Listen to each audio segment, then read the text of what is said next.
Il y a un Midrash Rabbah, sur Sefer Echa, Perek Gimel. Le Midrash, il dit là-bas, lorsque Akadosh Baruch Hu s'est apprêté à donner la Torah, il est allé d'abord, il s'est rendu sur ce qu'on appelle Har Seir, la montagne de Seir, où résidaient Bnei Esav, les enfants, la descendance de Esav. Il est allé les voir, il leur a dit, Mekablim atem et Torah, est-ce que vous acceptez la Torah, vous voulez recevoir la Torah? Les enfants de Esav, ils ont dit, ça dépend, qu'est-ce qui est marqué dans la Torah? Maktiv ba, il dit, Ktiv lo tirtzah, c'est marqué dans la Torah, tu ne commettras pas le meurtre. Alors les enfants de Esav, à ce moment-là, ils ont dit à Hachem, ah, excuse-nous, mais c'est pas possible, parce que la beracha que notre ancêtre Yitzhak a donné à notre ancêtre Esav, c'est Al Harbeha Tihye. Tu vivras, bonsoir, tu vivras sur ton épée. Ça veut dire qu'on sait très bien que Bnei Esav, la descendance de Esav, représente aujourd'hui, si vous voulez, la civilisation occidentale, Rome, la Grèce, etc. Et on sait très bien que ce sont des gens qui ont fait une conquête du monde au prix de combien de centaines de milliers de litres de sang, des gens qu'ils ont tués. Donc c'est la spécificité de la nation de Esav ou de la civilisation occidentale de manière générale, c'est al-harbecha tihye, c'est commettre le meurtre pour conquérir et pour s'agrandir, etc. Donc les Bnei Esav ont dit, on est désolé, mais on ne peut pas accepter la Torah parce que toute notre identité, elle s'exprime à travers le meurtre. Donc l'autre tirtzah, ça ne nous va pas, c'est pas possible. Bon, Hachem, il les a laissés. Il s'est marqué qu'après, il est allé de Har Paran. Il est allé à la montagne de Paran où il y avait les Béné Ishmaël, les enfants descendants de Ishmaël. Et il leur a fait la même proposition. Il leur a dit, est-ce que vous acceptez la Torah? Vous voulez recevoir la Torah? Je vous la donne. Ils ont dit, pareil, ça dépend, Maktiv ba, qu'est-ce qui est marqué dans la Torah? Et Hachem, il leur répond, c'est marqué Lotignov, c'est marqué tu ne voleras pas. Il a dit, désolé, mais c'est toute notre culture, c'est le vol. Oui? Il y a combien? Il y a un vol toutes les 30 secondes à Barbès, non? On peut pas, c'est pas possible. C'est toute notre identité à nous, c'est le vol, comme c'est marqué. Yado bakol veyad kolbo. Ishmaël, c'est marqué sur lui qu'il aura la main chez tout le monde. Donc c'est ça, ils ont la main dans les poches de tout le monde. Ouais. Yado bakol. Donc on peut pas accepter ta Torah. On est désolé Hachem, désolé, on peut pas accepter ta Torah parce que ça va à l'encontre de toute notre identité qui est basée sur la culture du vol. Bon, Hachem il les a laissés.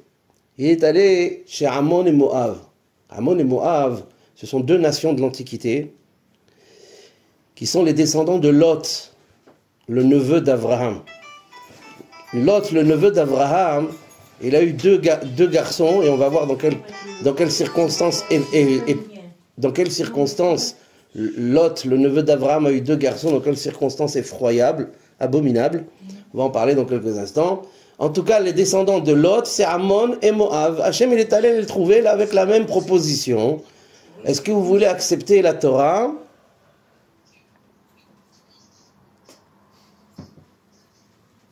Coupez les portables, s'il vous plaît. Coupez. Bah, c'est pas grave, vous entendrez après, c'est pas grave. Coupez les portables, mettez-les en silencieux, s'il vous plaît. Hachem se présente donc chez Bnei Ammon et Moab, les descendants de Lot, les deux descendants de Lot, Ammon et Moab, et il leur propose la même chose. Mais Kabli Matem et ta Torah, est-ce que vous voulez accepter la Torah ou pas? Et pareil, la même chose, les Ammonim et Moabim, ils répondent à Hachem, ça dépend, qu'est-ce qui est marqué dedans? C'est marqué Lotin Af, tu ne commettras pas l'adultère. Il a dit, on peut pas accepter la Torah. Pourquoi? Parce que toute notre identité, c'est la mamzerout. Toute notre identité, c'est l'inceste. Pourquoi l'inceste? Parce que eux-mêmes, Ammon et Moab, qui sont nés de Lot, ils sont nés par l'inceste. Vataharen shete benot Lot, mais avihen. C'est marqué que les deux filles de Lot sont tombées enceintes de leur père. Vous voyez comment ils sont nés à Ammon et Moab? Un il s'appelle Ammon, l'autre il s'appelle Moab. Donc il leur dit Mamzerut, kol ou manutenu be Mamzerut, comme ça le Midrash dit. Et il dit on peut pas accepter l'otin av, quoi, il dit pas comme l'adultère. Nous, chez nous, Balminan, Haz Veshalom, c'est pas l'adultère, c'est pire que ça. La Mamzerut, il faut pas accepter. À la fin, Hachem, il est allé trouver Israël.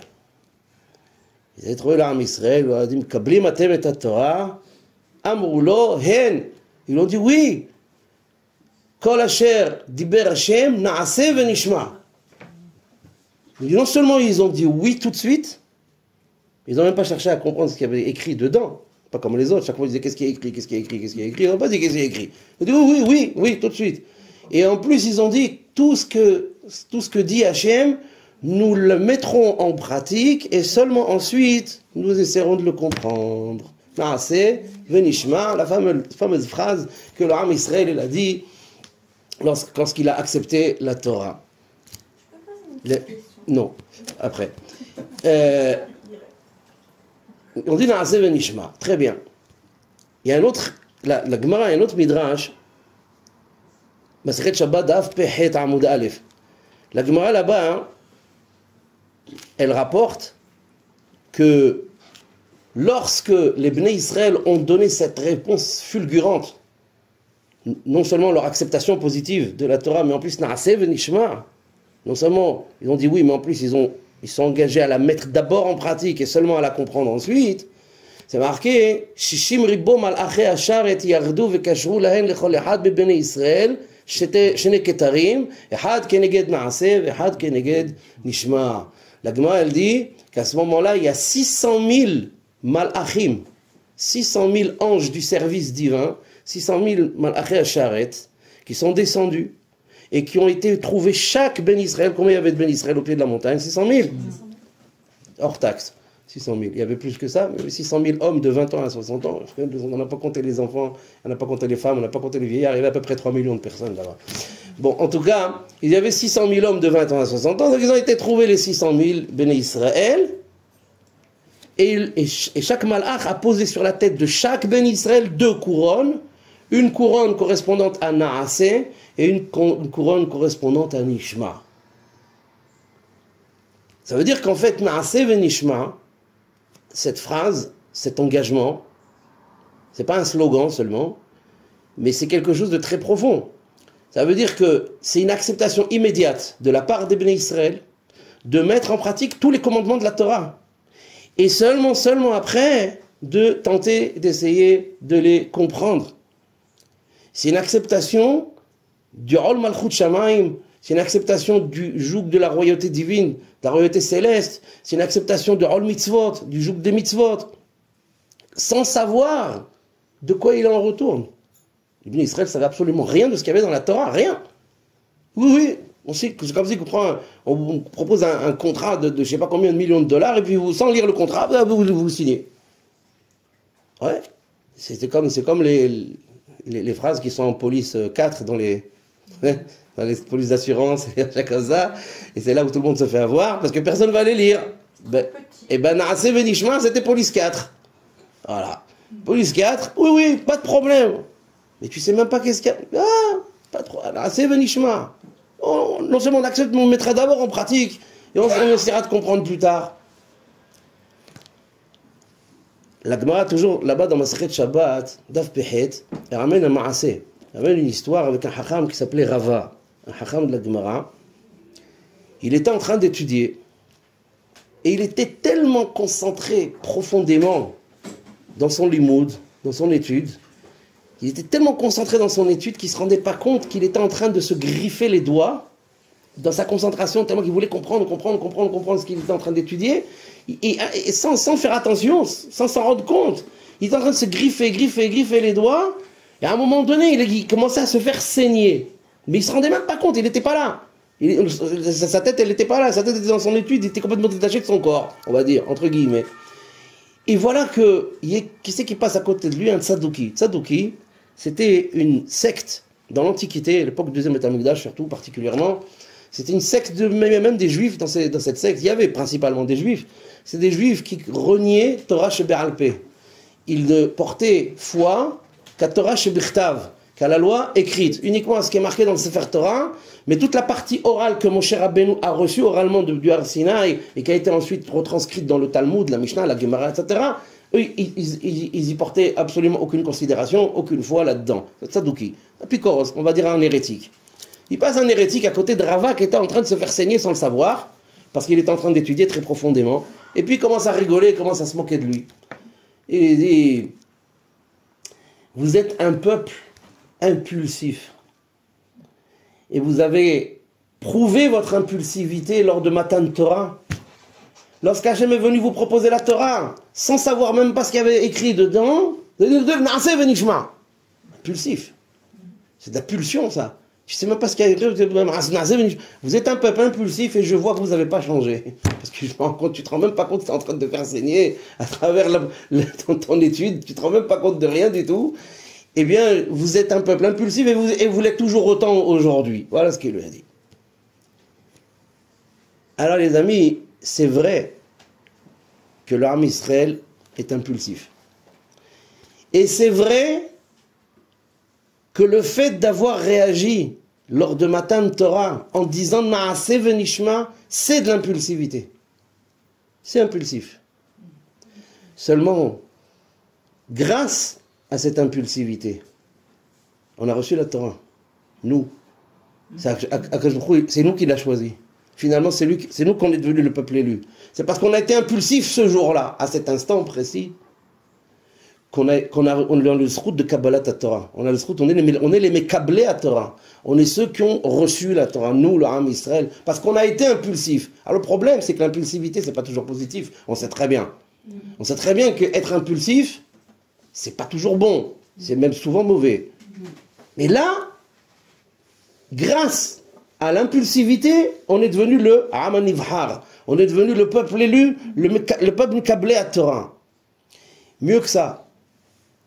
Oy vavoy, has v'shalom, qu'est-ce qui serait arrivé si on avait demandé à Hachem, quand il est venu nous faire sa proposition de nous donner la Torah, qu'est-ce qui serait arrivé si on avait dit, écoute, on aurait demandé un petit report, un petit délai pour donner, laisse-moi réfléchir, reviens demain, on te la réponse. On n'aurait pas été, si on n'avait pas été impulsif, qu'est-ce qui serait passé dans l'histoire du peuple juif? Qu'est-ce qui serait passé dans l'histoire du monde? On ne sait pas. Et je vous dis même qu'il ne vaut même pas savoir. Parce qu'on a été impulsif, on a sauvé l'avenir du Ham Israël et l'avenir du monde. Parce qu'on était impulsif. Si on avait demandé un report, attends, 2 minutes, tu dois réfléchir, reviens, on va te rendre une réponse d'ici demain, d'ici une semaine, quelques jours. Si on avait reporté la réponse, si on avait reporté la décision, qu'est-ce qui serait passé? Si on n'avait pas fait preuve d'impulsivité à cet instant, qu'est-ce qui serait passé? Qu'est-ce qui serait passé? Et justement, l'arme absolue du Yetzer Hara, l'arme favorite, l'arme de la plus grande puissance du Yetzer Hara, c'est quand un individu, un homme ou une femme, peu importe, vit un moment intense dans sa vie, un moment spirituel intense, dans lequel il est inspiré à prendre un très bon engagement spirituel qu'il n'avait pas pris jusqu'à présent. Il est inspiré, il est chaud, il est sur le point de prendre une grande décision. Quelqu'un, il a par exemple, il faisait pas Shabbat jusqu'à présent. Pas Shabbat, il roule en voiture, il fume la cigarette, pas Shabbat. Et puis tout d'un coup, un Shabbat, il est invité dans une famille, Shomeret Shabbat. Alors il vient en voiture, bien sûr. Il a pris la voiture. Et il vient, il est à table, il voit la avira, l'atmosphère du Shabbat, il voit le kiddush, il voit les nerot, il voit la belle table, il voit la salade cuite, les aubergines, le couscous, Kaila, il voit tout ça, Tchoulant. Il voit tout ça, il voit toutes ces belles choses, il voit la belle nappe, il voit les enfants, la femme, tout le monde est joyeux, tout le monde est content, tout le monde est bien, il voit tout ça, il voit les belles chansons de Shabbat, il voit, etc. Les bons plats, la bonne viande, il trouve ça merveilleux, il il est complètement abasourdi par ce qu'il est en train de voir. Il dit, mais c'est pas plus, j'ai jamais vu ça de ma vie, qu'est-ce que c'est beau.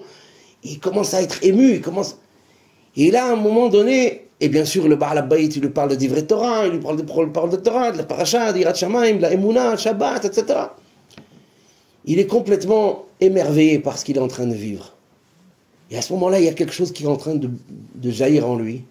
Il dit, je veux devenir Shomer Shabbat, c'est ça Shabbat, c'est extraordinaire. Je veux devenir Shomer Shabbat.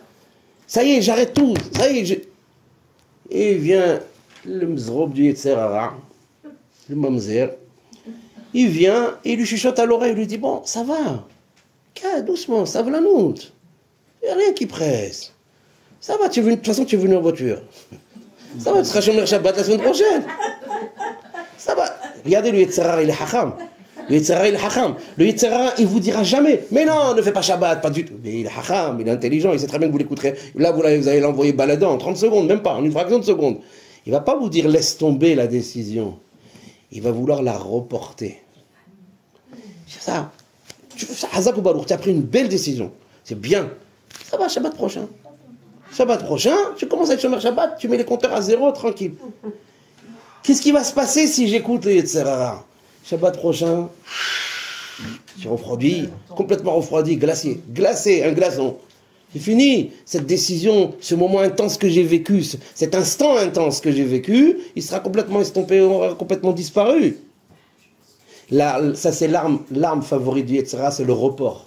Jamais l'annulation. Le Yetzer Hara, il vous annulera jamais quelque chose. Il tentera de le reporter. C'est uniquement le reporter. Et regardez, c'est justement dans ces instants-là qu'il faut faire preuve d'impulsivité. Voilà l'impulsivité créative. Voilà l'impulsivité constructive. Elle est là. Dans ces moments-là, il ne faut surtout pas être patient. Il ne faut surtout pas faire preuve de savlanout. Surtout pas faire preuve de patience. Il faut faire preuve du contraire. L'impulsivité tout de suite. J'ai pris la décision, je fais tout de suite. Je ne reprends pas la voiture. Je suis venu en voiture là-bas, très bien. La voiture.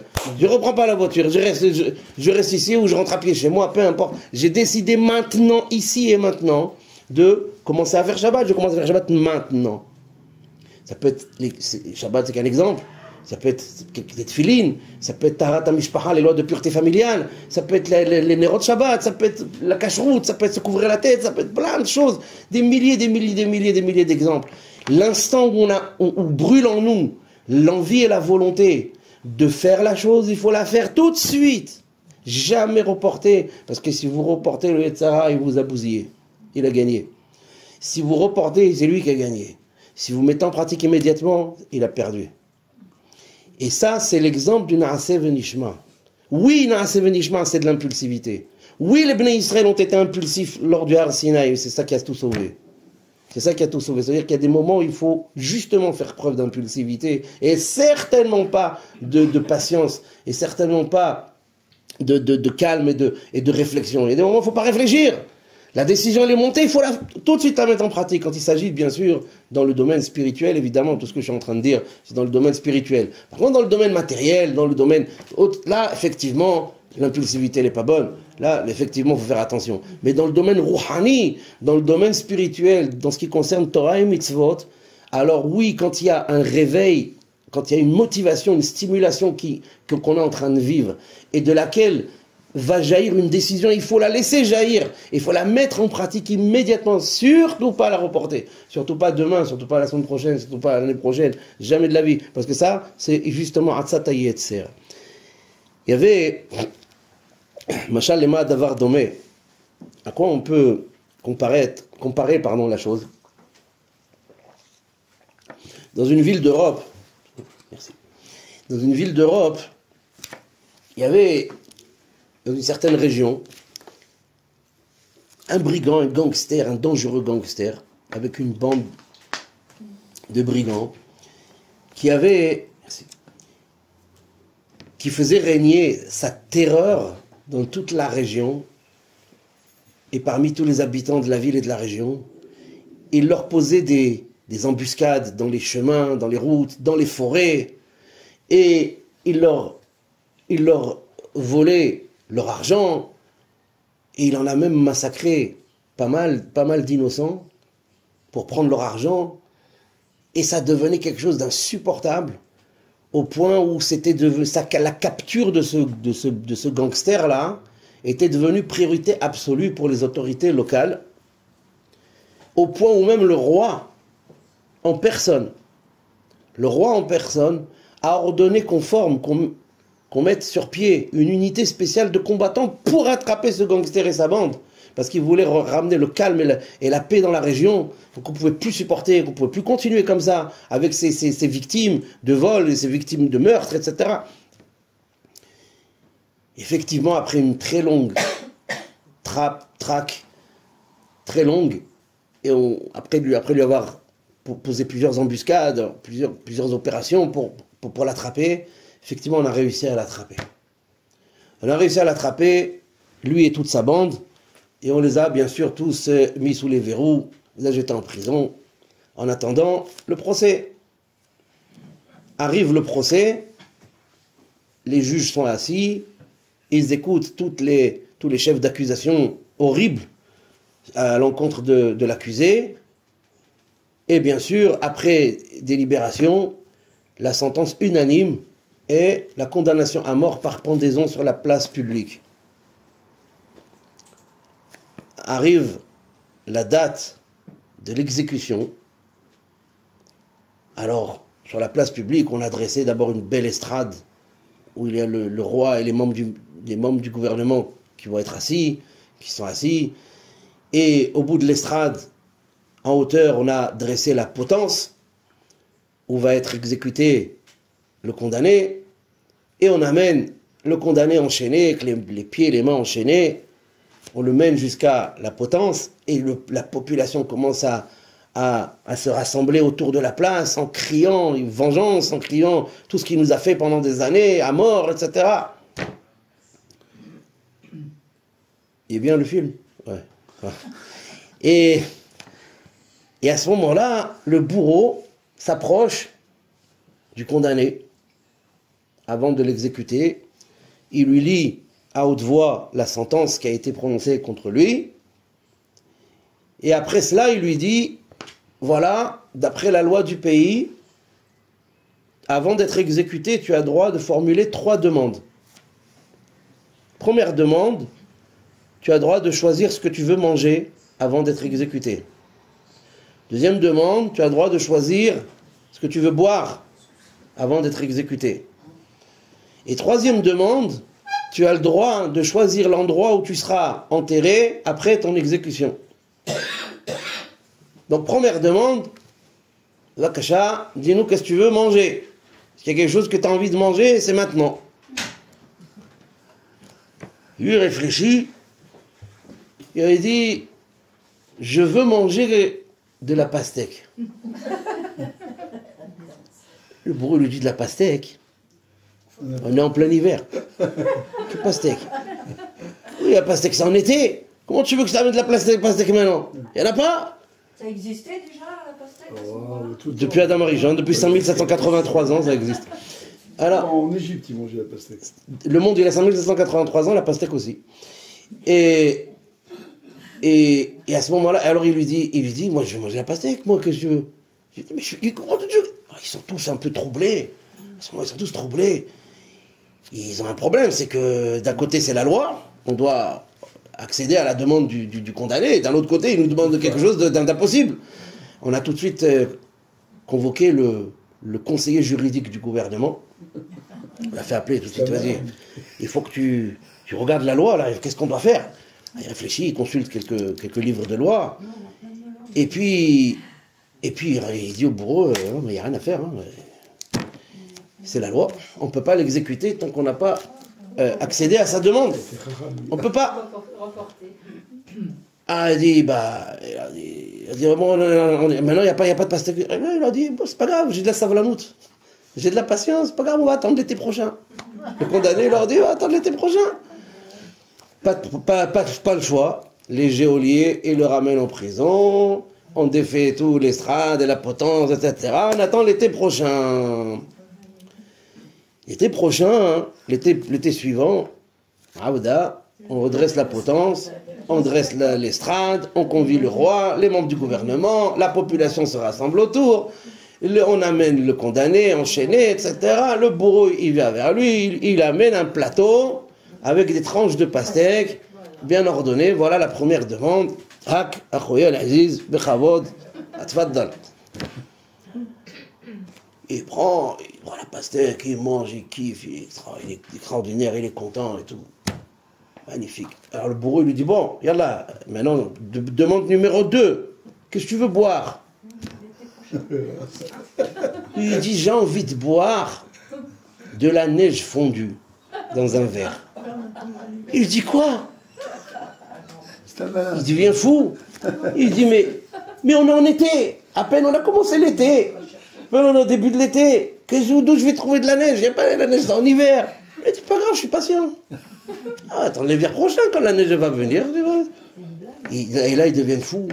Et là, bien sûr, là, ils n'ont pas amené le conseiller juridique du gouvernement, c'est pas la peine. Là, ils connaissent la réponse. Bon, allez, là, on emballe. On attend l'hiver prochain. Hein.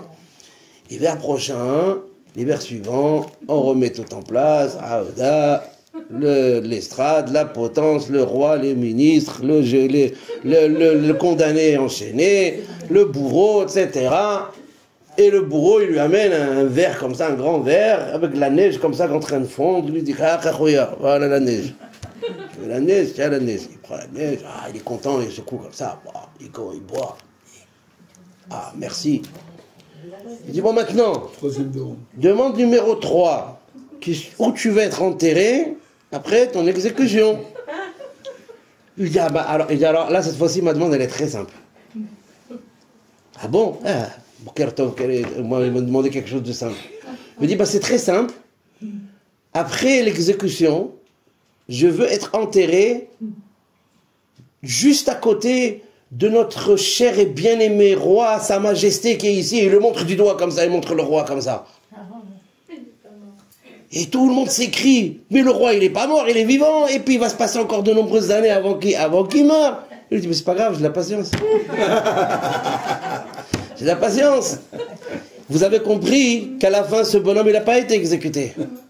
Vous avez compris que parce qu'il y a eu, à mauvais escient, il y a eu preuve de patience, on n'a pas réussi à exécuter ce qu'on voulait exécuter, on n'a pas réussi à réaliser ce qu'on voulait réaliser, parce que là, il ne fallait pas faire preuve de patience. Et c'est ça le problème. Le Naaseh Venishma de Bnei Israël, c'est l'antithèse de la patience. C'est l'antithèse de tout ce que je viens de dire. C'est tout le contraire. Dans le Rouhani, dans le spirituel, quand on est motivé, stimulé pour prendre une belle décision, prendre un bel engagement spirituel, il faut le prendre immédiatement, pas dans 1 heure, pas demain, pas la semaine prochaine. Tout de suite, il faut le mettre en pratique, tout de suite. J'ai essayé de faire Shabbat, je fais Shabbat tout de suite. On est Shabbat, je lâche tout. Ah, c'est pas grave, je l'ai pas commencé avec tout le monde, ça fait rien. Je lâche tout, j'arrête tout de suite. Je vais essayer de mettre les tefilines, je mets les tefilines maintenant. Voilà, shkia, pas demain matin, maintenant. Et ça va dire, bon, ça va, t'as pas mis aujourd'hui, attends demain. Non, maintenant, tout de suite. Dès l'instant où on est inspiré par un engagement spirituel, par une belle décision, on vit un moment intense, alors il faut le faire immédiatement. Ça, c'est le sod, le secret, justement, du Naaseh Venishma. Toujours dans le Naaseh Venishma, il y a dans cette même Gemara, la même page là-bas, Daf Pechet Amud Aleph, la Gemara là-bas, elle dit, Lema Domé Israël, à quoi le peuple d'Israël est-il comparable? Et la Gemara répond, le tapouah. Littéralement, ça veut dire la pomme. Et ramène 2 psukim du Shir HaShirim, Shnei Emar, Ketapouah ba'atzeh ya'ar, comme la pomme ou le pommier parmi les arbres de la forêt. Et puis ensuite, un deuxième pasuk, Shnei Emar, Vereya haper ketapouhim, toujours dans Shir HaShirim, l'odeur qui est dans tes narines est comme l'odeur de la pomme. Seulement, Tosafot, sur place, ils disent que la pomme dont il est question ici, dans le Shir HaShirim, et à laquelle on compare le peuple d'Israël, par l'image, Tosafot disent là-bas sur place qu'en vérité, c'est le hétrog. Pourquoi le hétrog? Parce qu'il ramène Tosafot, il ramène Targum, la traduction araméenne des versets de la Torah et des versets du Tanakh, Et là-bas, c'est marqué Verechade apar ke'etrogin. Le Targum, il traduit Verechade apar, l'odeur qu'il y a dans tes narines, qui est etrogin. Comme ça, le Targum, il traduit. Et cette fois, ils disent voilà, tapouah, c'est etrog. Après, la Gemara, elle dit mais pourquoi? Nos maîtres disent dans un autre endroit pourquoi etrog? Pourquoi on compare le Ham Israël à un etrog? Qu'est-ce qu'il y a? Et la Gemara répond parce que l'étrog, il a une particularité sur les autres fruits. C'est que lorsque le hétrog, le cédra, qu'on prend à Soukot, lorsque le hétrog pousse, généralement, de la plupart des arbres fruitiers, généralement, sauf exception, mais généralement, dans un arbre fruitier, il y a d'abord la tige, la feuille qui sort, et puis après, le fruit commence petit à petit à sortir. Il y a d'abord toujours une feuille qui sort. Chez le hétrog, c'est le contraire. Dans le cédra, le fruit sort avant la feuille. D'abord, le fruit commence à sortir, tout doucement, tout petit, et après la feuille, elle commence à pousser. Et alors, la Gemara, elle dit, le Ham Israël, il a dit Naaseh en premier, et ensuite il a dit Nishma. Le hétrog, c'est Naaseh, le fruit qui sort en premier, c'est le Naaseh, et la tige, la feuille, c'est le Nishma. Et c'est pour ça qu'on compare Israël au hétrog. Ça veut dire qu'en clair, comme on l'a déjà dit tout à l'heure, Naaseh, si je m'engage à mettre en pratique toutes les mitzvot de la Torah, tous les commandements pratiques de la Torah avant même de les connaître. Seulement ensuite, je me mettrai à les connaître. Mais Naaseh, je mets les tefillin, je fais Shabbat, je fais Birkat Hamazon, je fais tout, je fais ça, tout, même si je ne sais pas de quoi il s'agit, je fais. Et seulement après, j'essaie de comprendre. Bon, il y a un gros problème. Il y a un gros problème sur ce Naaseh Venishma. Il y a un problème halachique. Il y a un problème halachique sur ce Naaseh Venishma de Bnei Israël. C'est marqué à plusieurs endroits que la mitzvah de Talmud Torah, la mitzvah de l'étude de la Torah, Shekula Keneged Kol HaMitzvot. C'est marqué que la mitzvah, le devoir, quand on dit mitzvah, ça veut dire l'obligation d'étudier la Torah, je parle surtout pour les hommes, c'est pas grave, j'ai fait une première partie qui concerne tout le monde, puis une deuxième partie, vous pouvez transmettre aux hommes autour de vous. Le devoir pour un juif d'étudier la Torah, même les femmes elles sont concernées par ce devoir, elles sont concernées par le devoir d'étudier les choses qui les concernent, il chot Shabbat, il chot Kashrut, il chot Brachot, il chot Tefillah, il chot Nida, ils ont aussi un devoir là-dedans. Le devoir, l'obligation d'étudier la Torah équivaut à le poids, à lui toute seule, la mitzvah de Talmud Torah, à elle toute seule, elle a le poids de toutes les mitzvot de la Torah, de Tfilin, de Birkat Hamazon, de Sukkot, de Soukha, de Lulav, de toutes les mitzvot qu'il y a dans la Torah. Tout, vous les mettez dans la balance, mitzvot Talmud Torah à côté, boum, c'est elle qui remporte tout. L'imoud à Torah, il est au-dessus de la pratique des mitzvot, au-dessus. Comment c'est possible que tu vas mettre en pratique? Ça veut dire Naaseh, mais tu n'as pas étudié. Alors il faut étudier d'abord. Et dans le Naaseh, il y a l'imoudator. Pardon. Hein? Dans le Naaseh, il y a aussi l'imoudator. Alors, on va voir. Mais pour l'instant, de prime abord, ça peut éveiller un questionnement. Comment tu vas mettre en pratique? Mais Talmud Torah d'abord, Tam Keneged Kol HaMitzvot. C'est marqué, dans Mishlei, c'est marqué Yekarahi mi peninim vechol hafatsecha lo yashvu bah. C'est marqué, Shlomo HaMelech, il dit Yekarahi, elle est précieuse, elle, l'étude de la Torah, mi peninim, elle est plus précieuse que des diamants. Vechol hafatsecha, et toutes tes affaires, tous tes objets, lo yashvu bah. Ils ne peuvent pas l'égaler. Le Yalkut Shimaoni, il dit sur ce pasouk, là-bas dans Mishlei, Siman Tav Kuf Lamed Dalet, là-bas le Yalkut Shimaoni, il dit, qu'est-ce que ça veut dire Hafatsecha? Et le Haftse Shamaim, pas tes objets, ta table, tes chaises, pas douche, évidemment, c'est quoi ici? C'est Haftse Shamaim. C'est quoi Haftse Shamaim? C'est les mitzvot. Kol ha-mitzvot, lo yashvu bah. Toutes les mitzvot que tu pourras faire, lo yashvu bah. Ils ne pourront pas égaler la mitzvah d'étudier la Torah. Donc, le Rambam, il dit dans Perek Gimel, Milchot Talmud Torah, En lecha mitzvah, bechol ha-mitzvot kullan, ששכולה כנגד מצוות תלמוד תורה, שגדול תלמוד שמביא לידי מעשה. Le Rambam, il dit que tu ne peux trouver une seule mitzvah dans toutes les mitzvahs de la Torah qui viendra égaler le devoir d'étudier la Torah. Pourquoi? Et c'est là justement, ça renforce encore plus la question, parce que l'étude est grande, car elle mène à l'action, elle mène à l'accomplissement. Alors encore pire, comment on peut dire naaseh? On va mettre les tefilines, on ne sait pas ce que c'est les tefilines, on va mettre les tefilines. On va faire la souka, on ne sait même pas ce que c'est. On va faire l'oula, on ne sait pas ce que c'est. On va faire Shabbat, on ne sait pas ce que c'est. Et après Nishma, après tu vas étudier après. Mais tu dois étudier avant.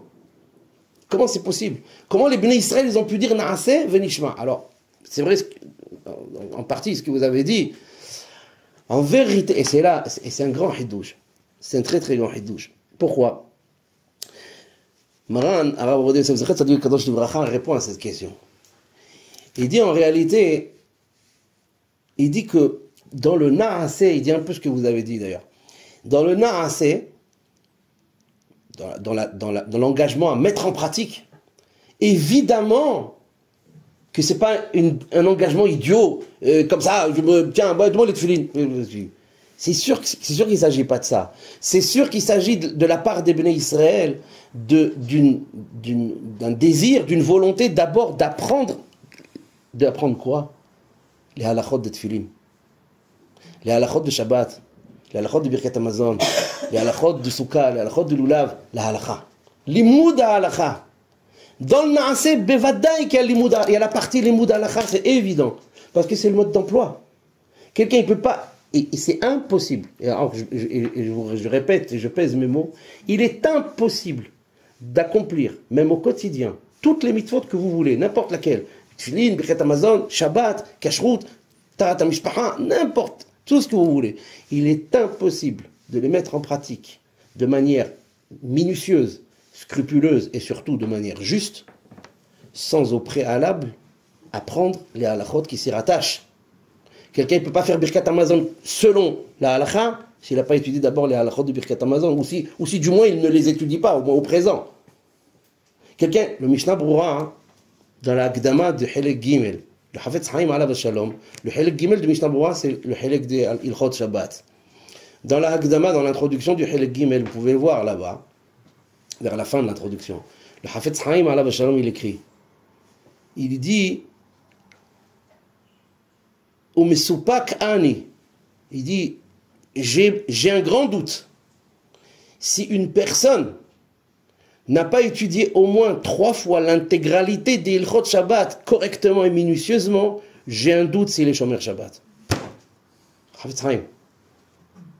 veut dire, mais en vérité, c'est hyper logique. Il n'y a pas de mystère, il n'y a pas de secret. On ne peut pas, un médicament, vous prenez un médicament, si vous n'avez pas l'ordonnance ou la notice, vous allez faire n'importe quoi. Il y a des gens qui se sont retrouvés aux urgences avec du Doliprane. Alors comment ils ont dit d'abord? Alors c'est ce qu'elle a dit madame. Elle a dit, en fait, dans le naaseh, il y a une part de nishma, mais c'est la part halacha. Voilà, c'est la partie halacha qu'il y a dans le naaseh. Vadaï, qui se sont engagés à accomplir, mais d'abord, on va lire la notice d'abord. On va lire les halachot de chaque mitzvah, évidemment. Alors c'est quoi le nishma? Vous allez me dire c'est quoi le nishma qui vient en deuxième position, on va voir. Mais dans le naaseh, c'est évident qu'il y a une partie de nishma qui s'appelle limud halacha, qui s'appelle l'étude de la halacha de chaque mitzvah. Et seulement après, ils sont engagés à un nishma. Le nishma dans l'absolu, le grand nishma, on va dire, c'est quoi? C'est le ta'am mitzvot. C'est la raison. Ça veut dire la raison de chaque mitzvah. J'ai pas forcément besoin de savoir la raison de Birkat Hamazon pour faire Birkat Hamazon. Par contre, j'ai besoin de savoir comment on fait Birkat Hamazon. Si j'ai oublié Retzeh, Shabbat, si j'ai oublié Ya'aleh Ve'yavo, je recommence pas. C'est la lacha, ça. Maintenant, le pourquoi du comment du Birkat Hamazon, je ne suis pas obligé de le savoir avant d'accomplir Birkat Hamazon. Je ne suis pas obligé de le savoir. Ça, je peux le savoir après. C'est Nishma. Vous voyez, il y a l'imoud halacha, c'est la notice. C'est la doc. Et ça, je suis obligé de le savoir avant d'accomplir. Et ça, ça fait partie du... Ça fait partie du naaseh, dit madame.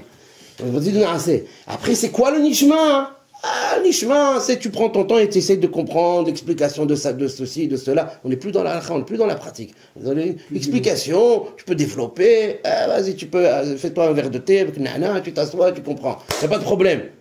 Ça c'est Nishma. Mais le Naaseh, il a impérativement, obligatoirement une part de l'imoud halakha. C'est ça le Naaseh, parce qu'il ne peut pas y avoir de Naaseh sans halakha. Il ne peut pas y avoir d'accomplissement correct. Quelqu'un il met les téfilines depuis 20 ans, 25 ans. Il n'a jamais étudié une halakha dans les téfilines. Rien. Il ne sait pas. Il est plus que probable qu'il n'a jamais mis les téfilines pendant 20 ans. Parce que s'il met les téfilines et le bayt, il est hagda comme ça sur la droite, et lui il reste comme ça avec le truc, avec l'antenne à droite, comme ça, pendant 20 ans, il n'a jamais mis les téfilines chez le roche. Il n'est pas yotse. Il n'est pas yotse, bichlal. Bon, il faut lui expliquer. Mais lui aussi, il a une démarche à faire, une démarche personnelle. C'est pas on lui apporte tout sur un tableau, sur un plateau. Lui aussi, il a une démarche à faire. C'est un exemple, les tefilines. Birkat Amazon. Quelqu'un, il oublie Retsé, Shabbat. Il oublie Retsé vendredi soir ou Shabbat, midi. Il oublie Retsé, il recommence par. Il vit sur Birkat Amazon, il va dormir. Il n'a pas fait Birkat Amazon. Hayav al-Hazar. À quoi la pousse, il n'y a pas de mahloket là-dessus. Hayav al-Hazar. Keilo lo birech Birkat Amazon. Parce qu'il n'a pas fait Birkat Amazon. Et lui, pendant une fois, 2 fois, 3 fois, pendant des années, il a fait ça. Il oublie, ah bon, c'est pas grave, j'ai oublié, ça fait rien. Allez, va lui dormir. Et Habibi, tous les Shabbats, j'ai jamais fait Birkat Amazon. Pourquoi? Parce qu'il ne connaît pas la halakha. Parce qu'il ne s'assoit pas à étudier la halakha avec un Talmid Chacham. Il ne va pas avoir un rave qui lui explique les choses, etc., quotidiennement ou de façon hebdomadaire, peu importe. Mais il faut qu'il fixe un limoud halakha. Parce que le limoud halakha fait partie du Naaseh, il ne fait pas partie du Nishma. C'est ça le hidouche. La halakha fait partie du Naaseh, fait pas partie du Nishma. Le Nishma, c'est la philo. Le Nishma, on va débattre pendant 3 heures. Pourquoi Moshe Rabbeinu, il a étendu le bras comme ça, et pourquoi il l'a pas fait comme ça, pourquoi, je sais pas. Bon, bref. Ouais, c'est le Nishma. Le terme des tefilin, tefilin shel rosh, tefilin d'où ça vient, pourquoi, comment, nana. Ok, ça c'est le Nishma. Mais dans le Naaseh, il y a les mots